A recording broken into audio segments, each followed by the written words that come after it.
Eu sou Mário Persona e essas são as respostas que eu dei aos que me perguntaram sobre a Bíblia. Eu agradeço pelo seu e-mail e também por sua preocupação sincera a meu respeito, mas o fato é que boa parte das ideias, filosofias e religiões que você mencionou foram o meu ponto de partida há mais de 30 anos, quando eu comecei a me preocupar com as coisas espirituais. No meu site stories.org.br/angels.html, eu conto o que aconteceu depois de alguns anos de busca no esoterismo, no espiritismo, nas filosofias orientais e tantas outras ideias. A questão básica envolvendo a reencarnação, que foi o motivo da sua pergunta, você alegou: se 2/3 da humanidade crê na reencarnação, por que eu não creria, então, na reencarnação? Bem, a questão é que a reencarnação não é uma ideia bíblica, não está na Bíblia, de maneira alguma. E, além disso, ela é totalmente desnecessária quando nós entendemos a verdade do Evangelho da graça de Deus. A reencarnação pressupõe uma evolução espiritual fundamentada no esforço próprio. E a Bíblia, que é a palavra de Deus, revela exatamente o oposto. A graça de Deus vem até o homem incapaz de sair do seu estado arruinado. Percebe a diferença? São extremos. Quando nós falamos em evolução no sentido da natureza, isso obviamente inclui a ideia da sobrevivência do mais forte e sua supremacia sobre o mais fraco ou menos capaz.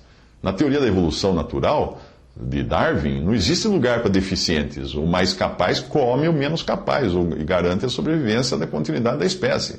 O mais forte destrói o mais fraco. Na teoria da evolução espiritual, igualmente, não existe lugar para deficientes espirituais. Apenas os mais capazes evoluem por meio daquilo que você chamou de trabalho árduo da evolução espiritual. Tá vendo? O melhor come o pior. Mas quando nós vamos ao cerne do Evangelho, nós encontramos que Cristo Jesus veio ao mundo para salvar pecadores.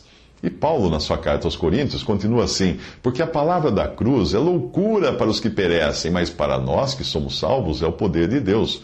Porque está escrito: destruirei a sabedoria dos sábios e aniquilarei a inteligência dos inteligentes. Onde está o sábio? Onde está o escriba? Onde está o inquiridor deste século? Porventura não tornou Deus louca a sabedoria deste mundo? Visto como na sabedoria de Deus o mundo não conheceu a Deus pela sua sabedoria, então aprove a Deus salvar os crentes pela loucura da pregação. Porque os judeus pedem sinal e os gregos buscam sabedoria, mas nós pregamos a Cristo crucificado, o qual é escândalo para os judeus e loucura para os gregos. Mas para os que são chamados, tanto os judeus como gregos, nós lhe pregamos a Cristo, poder de Deus e sabedoria de Deus. Porque a loucura de Deus é mais sábia do que os homens e a fraqueza de Deus é mais forte do que os homens.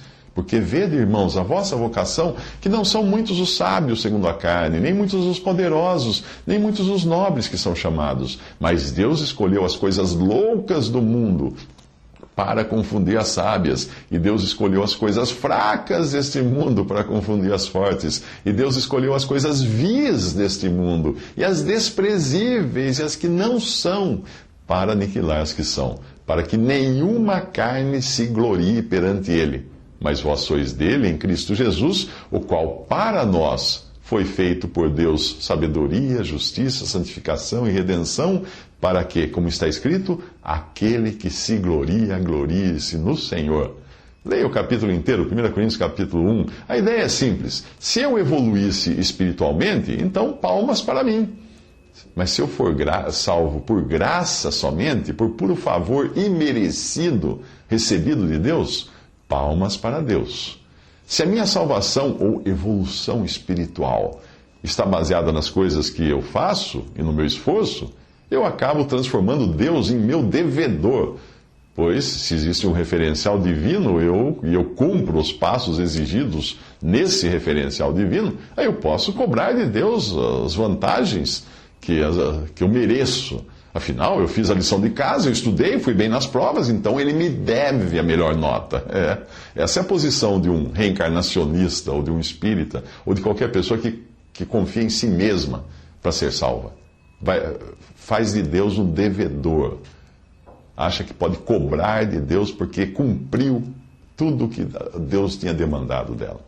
Mas se eu me coloquei diante de Deus como um desgraçado infeliz, incapaz de dar um passo sequer em direção à minha salvação, à minha iluminação, à minha evolução, ou seja, qual for a ideia, se eu me colocar como alguém dependendo unicamente da obra substitutiva de Jesus para me salvar, aí eu passo a condição de devedor de Deus, por Ele me salvar por pura graça. Se fui eu quem pagou o almoço, Deus me deve. Se foi Ele quem pagou o almoço, eu devo a Ele. E é nessa segunda condição que eu me encontro hoje, salvo por Jesus.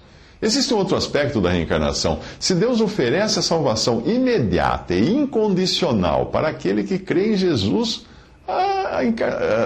que Jesus é a encarnação de Deus, e para aquele que crê na suficiência da sua obra na cruz, por ter assumido a pena que cabia ao devedor, ou ao pecador, se eu posso receber tudo isso na hora que eu creio em Cristo, por que eu vou precisar de reencarnação? Hã? O Evangelho já me oferece a passagem sem escalas para o céu, porque o preço foi pago por Jesus. Por que eu vou ter que fazer 300 escalas em vidas sucessivas e ainda assim nunca ter a certeza de que vai chegar ao meu destino? A reencarnação oferece uma escada de infinitos degraus. Uma pessoa sincera vai perceber que até o primeiro degrau dessa escada é muito alto para a sua capacidade. Se ela for sincera, vai perceber isso. Vai desistir no primeiro degrau. A única forma pela qual o ser humano pode efetivamente se colocar numa posição humilde é aquela apresentada pelo Evangelho. Qualquer ideia de reencarnação ou evolução espiritual traz no seu bojo a pretensão de capacidade. E a Bíblia ensina justamente o contrário no capítulo 3 da carta aos Romanos. Ela ensina a nossa total e inerente incapacidade. Todos pecaram e estão destituídos da glória de Deus. Não há um justo, nenhum sequer. Não há ninguém que entenda, não há ninguém que busque a Deus.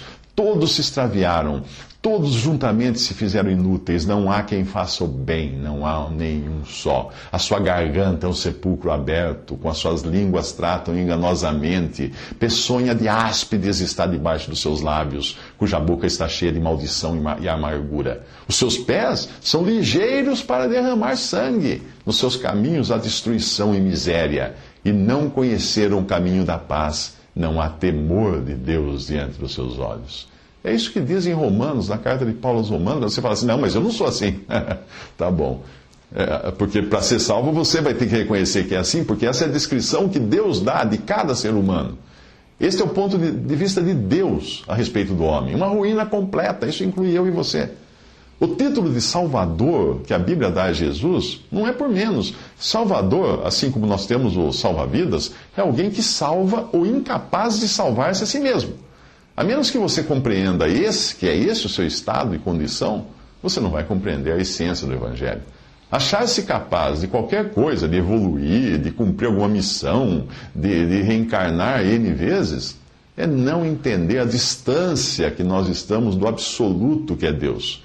É como nós dizemos na gíria, você está se achando, porque você considera que não é pecador e pode se salvar a si mesmo. É nisso que está a diferença entre o Evangelho, que são as boas novas, que ensinam a salvação pela fé, e todas as outras religiões, o que elas ensinam. A grande maioria, como você mesmo disse, né, acredita na reencarnação, 2/3, você falou, na evolução espiritual, salvação por meio de boas obras, coisas semelhantes. Mas o que foi que Jesus ensinou? A passagem imediata de um estado para o outro mediante a fé nele e na obra que ele consumou aqui. Quando crê em Cristo, você imediatamente tem uma nova posição agora de salvo aos olhos de Deus. Lembre-se, as últimas palavras de Buda, antes de morrer, foram estas: continuem se esforçando. As últimas palavras de Jesus foram: está consumado, ou seja, está terminado. Observe os tempos dos verbos na afirmação feita por Jesus no Evangelho de João, capítulo 5, 24, e tire as suas conclusões. Ele disse: na verdade vos digo que quem ouve, presente, a minha palavra e crê, presente, naquele que me enviou, tem, presente, a vida eterna. Não entrará, futuro, em condenação, mas passou da morte para a vida. Quem ouve a minha palavra e crê naquele que me enviou tem a vida eterna, não entrará em condenação, mas passou da morte para a vida. Você pode afirmar que já passou da morte para a vida, que não entrará em condenação, que tem a vida eterna porque creu na palavra de Deus? Entenda que vida eterna não é uma vida que nunca mais acabará, mas é a mesma vida de Deus, que não tem começo e nem fim, porque é eterna. Uma vida que nunca acaba é uma vida perpétua apenas. Fica aí o que eu encontrei na Bíblia e na fé que eu professo desde a minha conversão em 1978. É isso que eu creio. Eu tenho feito vídeos de 3 minutos falando de Cristo, do Evangelho, né? Você encontra muita coisa em 3minutos.net e também em respondi.com.br. E certamente você não vai concordar com tudo isso, como eu mesmo não concordei com a pessoa que da primeira vez me falou da graça de Deus há mais de 30 anos. Foi só quando eu entendi que graça é um favor imerecido, algo que você não pode pagar ou dar qualquer coisa em troca, foi aí que eu percebi o que Jesus tinha feito por mim e o que Deus estava me oferecendo.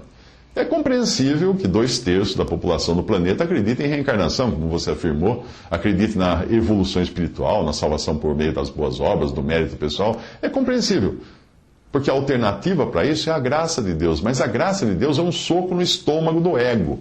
Porque para aceitar a graça de Deus, eu preciso me reconhecer pecador, incapaz e inapto de dar um passo sequer em direção a Deus.